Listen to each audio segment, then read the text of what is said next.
Hello বন্ধুরা, welcome back to my channel Bunty road লাবণীতে তোমাদের স্বাগত জানান। তো চলে এসেছি আমি একটা নতুন ব্লগ নিয়ে। ভোরবেলা উঠে পড়েছি। উঠে অনেকক্ষণ বসে বসে মোবাইল ঘাঁটছিলাম। ঘাঁটার পর দেখছি ছেলে উঠে পড়েছে, আর উঠেই দেখো কীরকম রিয়াকশান দিচ্ছে। তো সকাল সকাল উঠেই যখন পড়েছি, ঘর দূর ঝেড়ে নিচ্ছি, শ্বশুরগুলো উঠে আমার ছেলেটাকে ধরলো। দেন আজ যাব গঙ্গা চান করতে, তার জন্য টোটো ধরার জন্য দাঁড়িয়ে আছি। টোটোই আতা পাতা পাচ্ছিলাম না। দেন টোটো চলে এসেছি, আমরা এবার উঠে পড়েছি, চলে এসেছি গঙ্গার ধারে। এই দেখো, এটা হলো আমাদের হুগলি নদী। হুগলি নদীর রায়ঘাট, মানে আমাদের শ্রীরামপুরের রায়ঘাট, কিন্তু এটা নদীটা হলো হুগলি নদী। তো আমাদের চান করা কমপ্লিট, একটু জল ঢালছিলাম, সে ভোলে বাবার মাথায় ঢালা কমপ্লিট। তো আজ ছিল নীল ষষ্ঠী, মানে নীল পুজো, যারা করো তারা হয়তো জানো। আজ ছিল নীল পুজো, তার জন্য আজকে সকাল সকাল উঠতে হয়েছে। উঠে সমস্ত কাজকর্ম করে দেন আমরা চান করতে এসেছি, কিন্তু আমরা জল ঢালবো বিকেলবেলা। দেন আমরা এখন যাচ্ছি। আমরা যে টোটো করে এসেছি সেই টোটোটাকেই বলেছি যে আমরা বাড়ি ফেরার জন্য করবো, কিন্তু এসে দেখছি টোটোওয়ালা তো নেই, টোটোওয়ালা গায়েব। তাকে খুঁজে পেলাম অনেকক্ষণ পর ঘুরে ঘুরে। তো টোটোয় চেপে পড়েছি। দেখো, আর কিছুটা এসে আবার মিষ্টি নেওয়ার ছিল মায়ের, তাই মিষ্টি নেওয়ার জন্য দাঁড়িয়ে আছি। মা গেছে মিষ্টি কিনতে। তো এসে দেখছিলাম, জানো তো, ছেলেটা ঘুমিয়ে পড়েছে, শ্বশুরের কাছে দেওয়া ছিল, তো ছেলেটা ঘুমিয়ে পড়েছে। আর এই দেখো, আমি এসেই গপুকে রেডি করে নিলাম। গপু শুধু রেডি করেছি, তার মধ্যে শুনলাম বাবু নাকি পটিও করে ফেলেছে। ব্যাস হয়ে গেল আমার। তো পটি পরিষ্কার করে আবার গপুকে ফ্রেশ করিয়ে এই ফ্রেশ করছি।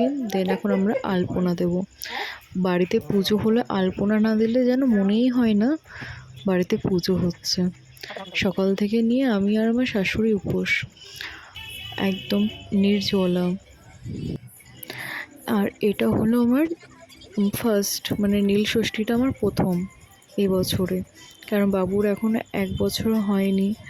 আর বাবু সদ্য হয়েছে, সদ্য তো বলা যায় না, ওই যাই হোক 1 বছর হতে যায়, আর কদিন বাদেই তো হয়ে যাবে।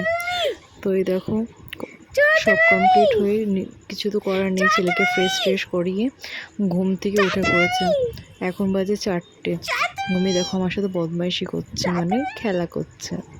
আমার ছোট্ট বেবিটা, মানে আমার চুল ধরে যা টানে না, এত আনন্দ পায় ধারণার বাইরে। তো এই দেখো 5টা বেজে গেছে, আর 5টার সময় পুজো দেওয়ার জন্য আমি রেডি হয়ে যাচ্ছি। আমি রেডি হব, প্রায় রেডি হয়ে গেছি। তার মধ্যে বরমশাই, আমার দেওর চলে এসেছে। ওরা না আসলে হয়তো রেডিটা হতে পারতাম না। ছেলেটাকে ধরার তো কেউ নেই, শ্বশুর তো ডিউটি চলে গেছে, শাশুড়িমা ওদিকে ডালা গোছাচ্ছে। তো আমি এখানে প্রায় রেডি। এই দেখো, মা এদিকে সব গোছাগুছি করছে। এবার আমি আর মাও বেরিয়ে পড়েছি। এই দেখো, আমি আর মা। চলো আমরা মন্দিরে গিয়ে দেখা করছি।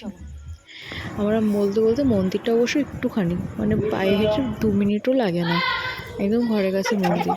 তো মন্দিরে এসে ফাঁকা ছিল, পুজো করে নিলাম। এই যে আমাদের ভোলে বাবা, পুজো করে নিচ্ছি। দুজন একসাথেই করে নিয়েছিলাম, আবার একে করবো। ভাবছিলাম যে আমি এতক্ষণ উপোস করে থাকবো কিনা। রাগের মাথায় তো আমি খুব উপোস করতে পারি, না খেয়েও থেকে যেতে পারি, সে 1 দিন 2 দিন যতদিন হোক না কেন, কিন্তু ওই নর্মাল মুডে পারি না গো। তো হয়ে গেল আমাদের পুজো পাল। আমরা এখন বাড়ি যাচ্ছি হাঁটি হাঁটি পাপা করে। এই দেখো আমরা খালি পায়ে হাঁটছি। তো এসেই বাড়িতে এসে খাবারের ব্যবস্থা হচ্ছে। আজ সন্ধ্যা হয়ে গেছে, সন্ধ্যা দেওয়া হয়ে গেছে মায়ের। সন্ধ্যা দেওয়ার পরে এখন আমরা খাওয়া দাওয়া করবো। আমরা খাবো সাবু আর এই ফল খাবো, ফল খেয়ে আজকের দিনটা থাকবো। তো আমার ভিডিওটা কেমন হয়েছে অবশ্যই কমেন্ট করে জানিও কিন্তু তোমরা। আর তোমরা কারা কারা নীলষষ্ঠী করো আমায়ও একটু বলো। আর ভালো লাগলে সাবস্ক্রাইব করে পাশে থেকো। Thank you, tata.